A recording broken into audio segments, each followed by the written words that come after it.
Hello, good evening. आज हम बात करेंगे साइकोलॉजी।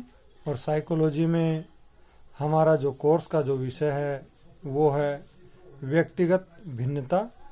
व्यक्तिगत भिन्नता का अर्थ है कि हर व्यक्ति अलग अलग रंग रूप से, शरीर से, हाव भाव से, सोचने समझने से, जैसे हमारे हाथ की 5 अंगुलियां एक समान नहीं होती, उसी प्रकार हर व्यक्ति के अंदर अलग अलग भिन्नता पाई जाती है।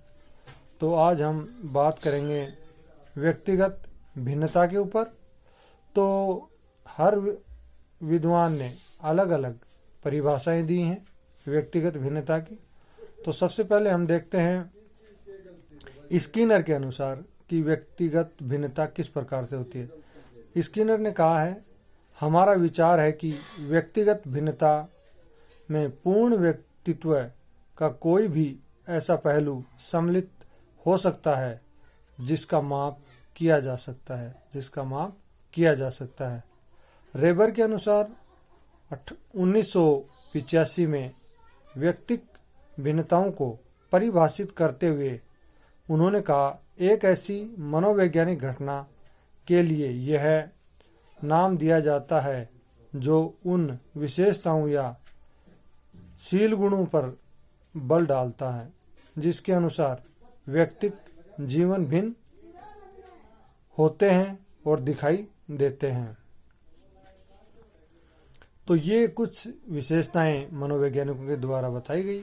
उसके बाद हम आगे चलते हैं और इसका मेन जो मुद्दा है उसको ऊपर बात करेंगे। तो व्यक्तिगत भिन्नताओं के प्रकार, सबसे पहले हम बात करते हैं व्यक्तिगत भिन्नताओं के प्रकार के ऊपर। तो मानसिक भिन्नता का मतलब है कि कोई भी व्यक्ति दिमागी रूप से एक जैसा नहीं होता। कोई कम सोचता है, कोई ज़्यादा सोचता है, किसी का नॉलेज ज़्यादा होता है, किसी का कम होता है, और कोई प्रतिभाशाली होता है, कोई मूर्ख होता है। तो ये जो योग्यता है या जो बुद्धि लब्धि है किसी भी व्यक्ति के अंदर एक जैसी नहीं पाई जाती है। तो ये थी मानसिक भिन्नता। अगला आता है शारीरिक भिन्नता। शारीरिक भिन्नता का अर्थ है शरीर के आधार पर कोई लंबा, कोई छोटा, कोई मोटा, कोई पतला, कोई दुबला।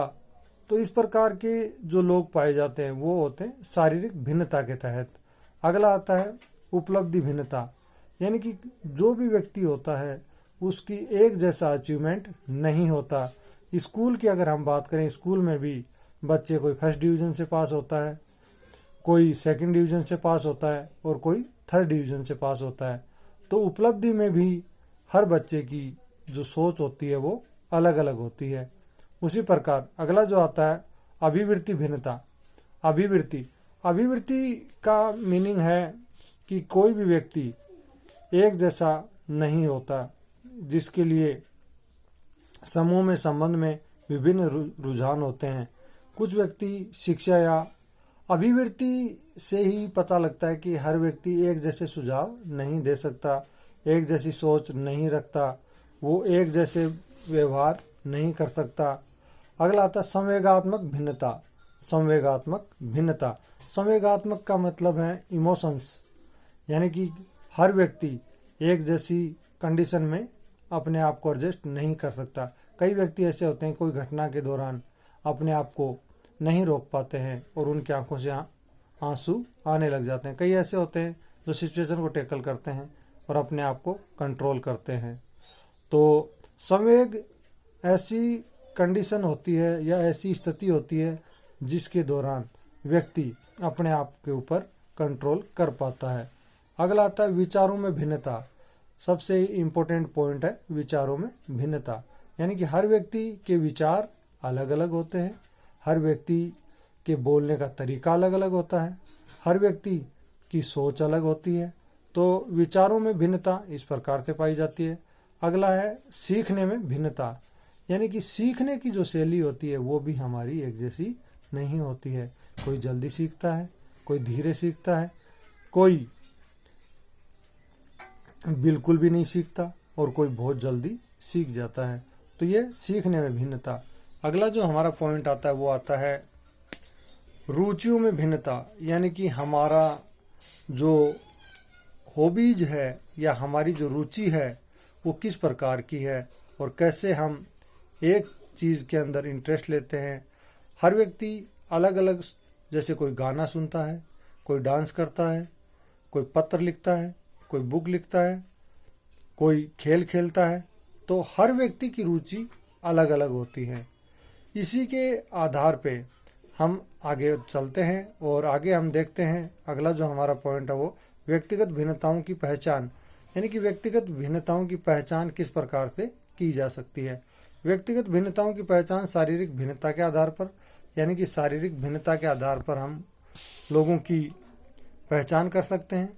उसके बाद रुचि के आधार पर, यानी कि जिस व्यक्ति का किस प्रकार की रुचि है, किस प्रकार का उसका उस रुचि के प्रति रुझान होता है, तो रुचि के आधार पर भी हम उस व्यक्ति की पहचान कर सकते हैं।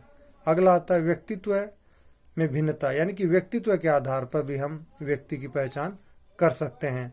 जैसे कई अंतर्मुखी होते हैं, कई बहुमुखी होते हैं, कई लोगों के साथ चलने वाले होते हैं, कई लोगों से अलग चलने वाले होते हैं। तो ये होती है व्यक्तित्व के आधार पर भिन्नता। बुद्धि में भिन्नता मतलब आपकी योग्यता किस प्रकार की है, आप इंटेलिजेंट हो, आप बुद्धिमान हो, आप कम सीखने वाले हो, आप ज़्यादा सीखने वाले हो, तो ये होता है बुद्धि में भिन्नता। गत्यात्मक योग्यता में भिन्नता। गत्यात्मक भिन्नता का अर्थ होता है प्रत्येक समूह और समाज के व्यक्तियों की गत्यात्मक योग्यता में भी अंतर पाया जाता है। कुछ व्यक्तियों में क्रियाशीलता व कार्यशीलता अत्यधिक होती है तथा कुछ व्यक्तियों में क्रियाशीलता व कार्यशीलता अत्यंत कम होती है। तो ये थे इसके मुख्य बिंदु। अगला आता है विचारों में भिन्नता। विचारों में भिन्नता का मतलब है कि हमारे जो विचार हैं वो भी ये व्यक्त करते हैं कि हम किस प्रकार से सोचते हैं। तो ये थी हमारी व्यक्तिगत भिन्नताओं की पहचान। और अगला हमारा इसी का मुख्य बिंदु आ रहा है, उसका नाम है व्यक्तिगत भिन्नताओं को प्रभावित करने वाले तत्व या कारक।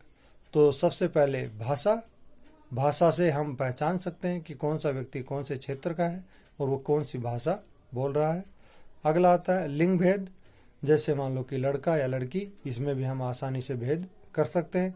जाति, प्रजाति व देश, तो जाति के आधार पे भी हम ये पता लगा सकते हैं ये हिंदू है, ये मुस्लिम है, ये सिख है, ये ब्राह्मण है, ये पंडित है, ये जाट है, ये ठाकुर है। तो इसके आधार पे भी हम ये पता लगा सकते हैं।